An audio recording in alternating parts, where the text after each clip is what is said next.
손흥민 4호 도움 폭발. 토트넘 진짜 미친 경기력. 맨시티 4에서 0 박살냈다. 손흥민 환상 킬패스. 메디슨 멀티골. 역대 최고의 경기 보여준 토트넘 미친 대반전 경기력. 디귿디귿. 손흥민이 A매치 브레이크 직후 열린 맨시티와의 원정 경기에서 결정적인 어시스트를 기록하며 소속팀 토트넘의 대승에 보탬이 됐다.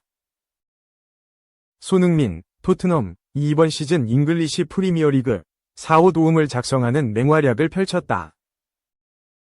토트넘은 적지에서 짜릿한 승리로 세계적인 명장인 펩 과르디올라 맨시티 감독에게 지도자 생애 첫 5연패를 안겼다.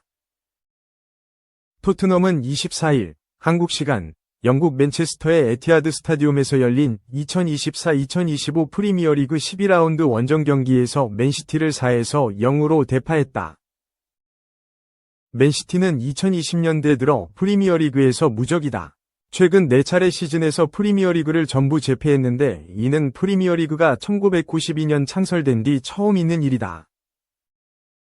지난 14일 쿠웨이트전, 19일 팔레스타인전 등 이달 2차례 월드컵 예선에서 연달아 득점포를 가동하고 토트넘으로 돌아간 손흥민은 이날 4-3-3 포메이션의 왼쪽 측면 공격수로 선발 출전. 후반 18분까지 63분을 뛰었다. 그런 가운데 전반 20분 공격형 미드필더 제임스 메디슨의 추가골을 도왔다. 전반 초반 상대 간판 공격수 엘링 홀란의 선제골 위기를 맞았으나 골키퍼 굴리에모 비카리오의 선방으로 위기를 넘긴 토트넘은 전반 13분 메디슨의 선제골이 터지면서 기선 제압에 성공했다. 메디슨은 이날 오른쪽 날개로 보직을 변경한 데얀 쿨루세브스키의 페널티 지역 오른쪽 외곽 크로스를 반대편에서 달려들며 간결한 왼발 발리슛으로 성공시켰다. 이어 7분 만에 메디슨이 한 골 더 넣었는데 손흥민과의 2대1 패스가 기가 막혔다. 토트넘은 전방 압박 뒤 빼앗을 볼을 통해 역습에 나섰다. 메디슨이 아크 정면에서 손흥민과 2대1 패스를 시도했다. 손흥민은 상대 수비가 몰려있는 와중에도 끝까지 볼을 지켜낸 뒤 페널티 지역 왼쪽으로 달려들던 메디슨에게 패스했다. 메디슨은 다시 왼발 슛을 시도해 골망을 출렁였다. 지난 시즌 초반 메디슨이 입단한 직후 폭발했던 손흥민과의 콤비네이션 플레이가 다시 빛을 발했다. 손흥민은 부상 와중에서도 이번 시즌 프리미어리그에서 7번째 공격 포인트를 기록했다. 총 3골 4도움인데 지난 9월 웨스트햄전에서 이 도움을 한꺼번에 올린 그는 이달 초 에스턴 빌라전에서 3호 어시스트를 적립했다. 이어 3주 만에 다시 도움을 기록했다.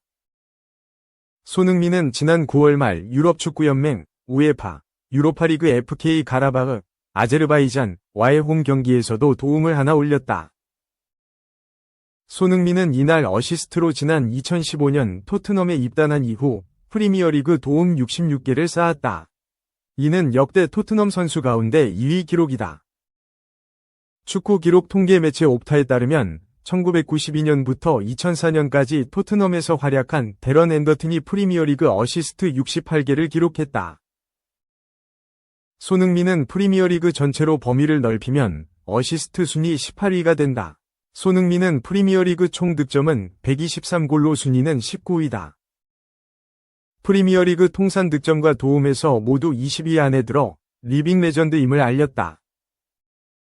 이날 경기 직후 손흥민은 풋볼 런던과 더 스탠더드에서 나란히 평점 8을 획득하며 좋은 플레이 펼쳤음을 증명했다. 이날 전반을 2에서 0으로 압도한 토트넘은 후반 시작 7분 만에 풀백 쇄기 골까지 터뜨렸다. 빠른 공수 전환을 선보인 끝에 페드로 포로가 페널티 지역에서 강력한 오른발 슈팅으로 골망을 흔들었다.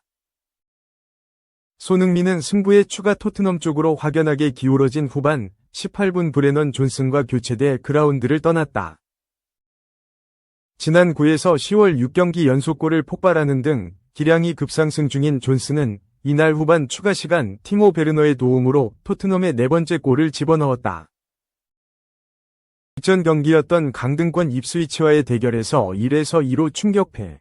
10위까지 밀렸던 토트넘은 이날 대어 맨시티를 잡고 6승 1무 5패, 승점 19가 되면서 6위로 올라섰다.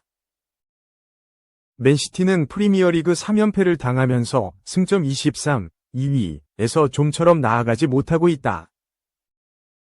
토트넘은 맨시티와 승점 차로 4점에 불과해 향후 경기 결과에 따라 4강 싸움에도 힘을 낼 수 있게 됐다.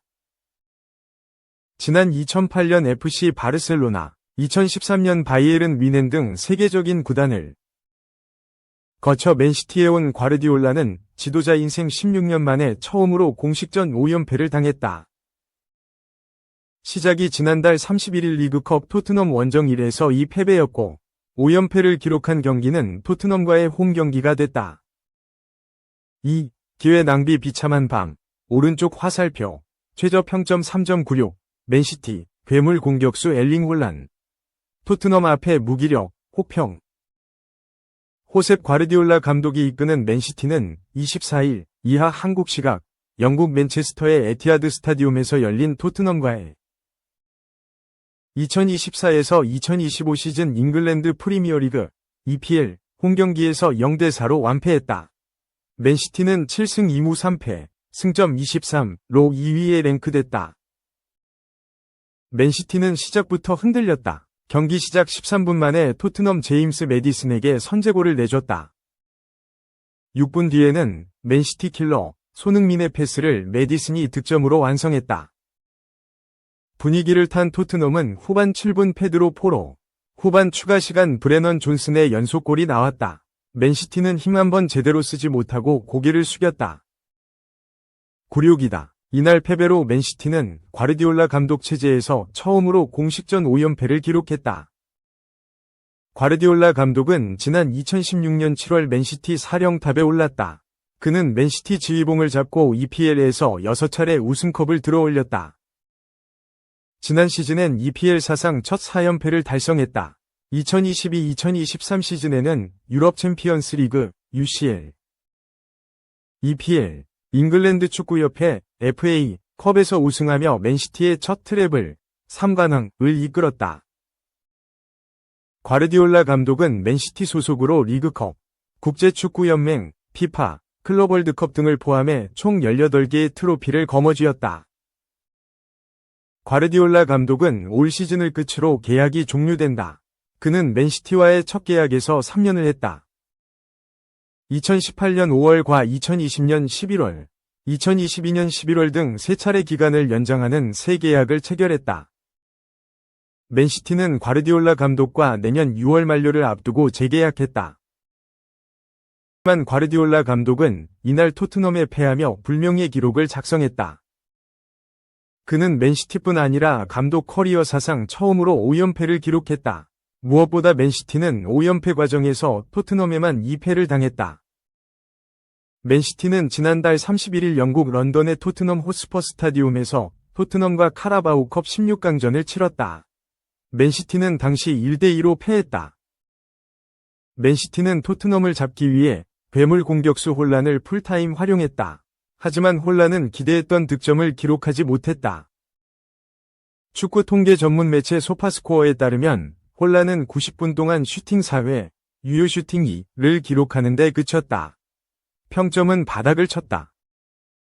소파스코어는 평점 6.8점을 주는데 그쳤다. 영국 언론 익스프레스는 그에게 평점 3점을 줬다. 수비수 요슈코 그바르디올과 팀 내 최저점이다. 익스프레스는 골문 앞에서 비참한 밤이었다. 공을 몰고 주저하다가 상대 골키퍼에 막혔다. 연달아 기회를 날리며 찬스를 낭비했다고 혹평했다.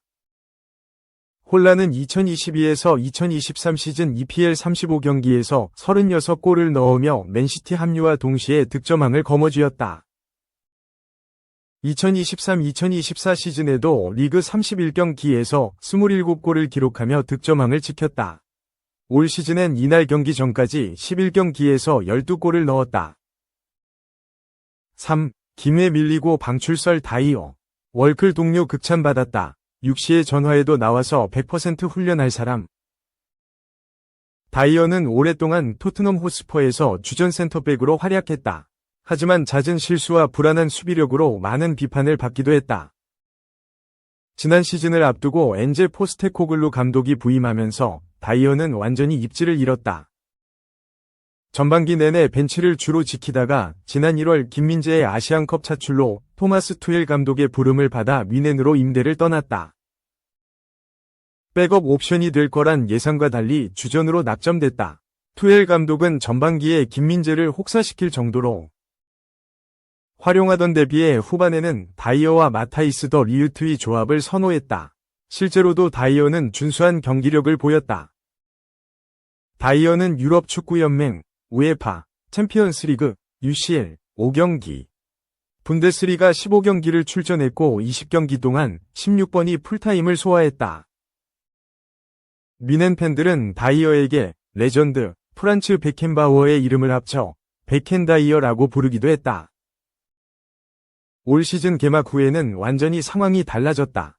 콤파니 감독이 새로 부임한 뒤 다이어는 개막 후 한 경기도 선발로 나서지 못했다. 더 리우트가 맨체스터 유나이티드로 떠났고 새로 합류한 이토 히로키가 부상으로 뛰지 못해 전문 센터백 자원은 다이어가 유일하다. 하지만 개막 후 줄곧 벤치에서 출발했다.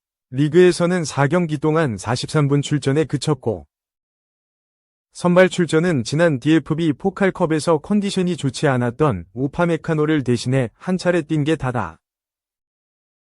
지난 시즌 후반기와는 아예 대비되는 상황이다. 투엘 감독에 비해 콤파니 감독은 라인을 높게 끌어올리는 공격적인 전술을 선호한다.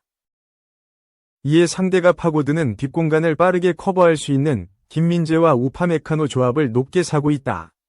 상대적으로 발이 느린 다이어가 벤치를 지키는 이유 중 하나다. 독일 스카이 스포츠는 다이어가 겨울이 되면 뮌헨을 떠날 수도 있다고 방출설을 제기한 바 있다. 줄어든 입지에도 뮌헨의 리빙 레전드이자 핵심 키미이는 다이어를 높게 평가했다. 키미이는 지난 23일 아우크스부르크 원정 3에서 0승리 후 매체를 통해 다이어가 매일 훈련하는 모습을 보면 그는 내가 만난 최고의 팀 동료 중 한 명이라고 생각이 든다. 그런 사고방식은 우리가 팀으로서 발전하는 데에도 도움이 된다. 비록 많은 시간 출전 기회를 받지 못해도 그는 우리 팀에 정말 중요하다. 고 다이어가 팀의 중요한 존재라고 강조했다. 그러면서 오늘 밤 6시에 다이어에게 전화해서 훈련에 오라고 하면 그는 그곳에 와서 100% 최선을 다할 것이다. 아무도 포기하지 않고 뒤처지지 않고 경쟁이 치열하게 유지된다는 것은 우리에게 매우 귀중한 일이다. 고 덧붙였다.